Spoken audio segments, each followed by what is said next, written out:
that wherever Canadians are, whether it's premiers in Washington today or officials or ministers exchanging with their counterparts in the U.S. administration, we bring up just how interconnected our countries are.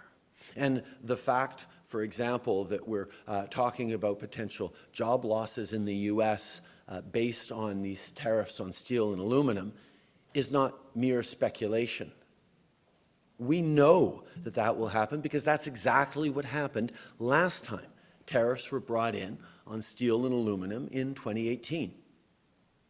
There were job losses in the United States. 75,000 fewer jobs in the U.S. because of tariffs they brought in on steel and aluminum, and those tariffs were even lower than the ones they're contemplating bringing in right now. So anytime we have an opportunity, we will be highlighting those facts and doing everything we can to prevent the moving forward with this policy that will hurt both Americans and Canadians.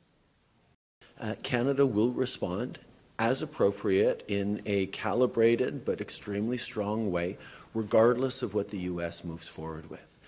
We don't want to be in a trade dispute. We think that the best thing for all of us in North America is to continue to work together, to focus on some of the international trade challenges, whether it be non-market economies or rising authoritarian economies, that need to be countered by friends and allies working together on energy, on AI, on critical minerals, on the kinds of things that we can do to create shared prosperity across not just our continent, but all Western democracies.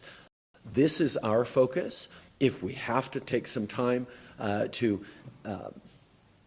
put that on pause while we stand up for Canadian jobs, while we stand up unequivocally for Canadian sovereignty, we'll do that.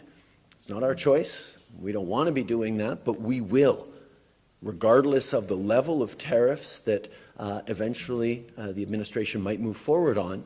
We will be equally unequivocal in our response. Let's be very clear. Conversations around a 51st state are a non-starter. It's never going to happen. But we have to take seriously what the President is saying and fold that into our thinking as we continue to stand up for Canada. Next. One of the things Canada has been very clear about is that it is only Ukrainians that get to decide what is acceptable to them as an outcome of any peace negotiations. Obviously, people will have different perspectives around strategies, around positionings, but for us, it's very simple.